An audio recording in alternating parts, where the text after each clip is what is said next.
ఇది మన Mangalagiri cotton sari and దీన్ని నిజాం బార్డర్ అంటారు. చిన్న టెంపుల్స్ వచ్చి కడ్డీ బార్డర్ లా వస్తుంది. దీన్ని మేము ఒక కాటన్ బ్లౌజ్తో మ్యాచ్ చేసాం. Can you please turn around, turn to your side. దీనికి స్లీవ్ మీద ఎంబ్రాయిడరీ ఉంది. ఇది కచ్ కచ్ వర్క్ అంటారు. గుజరాత్ అవునండి, అది సేమ్ గ్రూప్ కచ్ వర్క్ ఇచ్చారు. And this is all hand embroidered, చేత్తో చేసిన పని. Can you turn around and the same thing in the back. So ఈ ఒక బ్లౌజ్ మీరు 3-4 చీరలతోటి మ్యాచ్ చేసుకోవచ్చు. సో మళ్ళీ చాలా బాగుంది.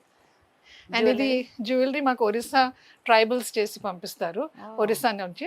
So these are typical tribal jewellery from Orissa. కానీ చాలా ఎలిగెంట్ గా ఉంది, శారీ మీదకి చాలా బాగుంది. బ్లౌజ్ మెటీరియల్ జనరల్ గా కొంచెం డిఫరెంట్ గా ఉంది. ఇది కొంచెం థిక్ గా ఉంది. కొన్ని థిన్ గా ఉంటే మేము లైనింగ్ ఇస్తాం, థిక్ గా ఉంటే లైనింగ్ అవసరం ఉండదు. ఓకే. అండ్ మా దగ్గర ఒక ఆల్మోస్ట్ 10 సైజెస్లో ఉంటాయి బ్లౌజెస్. 32, 34, 36 still almost 50. ముందు స్టార్ట్ చేసినప్పుడు we started with 4 sizes 17 years ago. 4 sizes 36, 38, 40, 42. ఇప్పుడు 32 నుంచి 32, 34 నుంచి 50 దాకా చేస్తున్నాం to కేటర్ to all. So pricing ఎలా ఉంటుంది? ప్రైసింగ్ అది రెడీమేడ్ బ్లౌజ్ ఫ్రమ్ ఒక 1200 నుంచి 5000 వరకు. బాగా వర్క్ ఉండి సిల్క్లో ఉన్నవి 5000 వరకు వెళ్తాయి. సో 1200 నుంచి అబౌట్ 5000 అండి.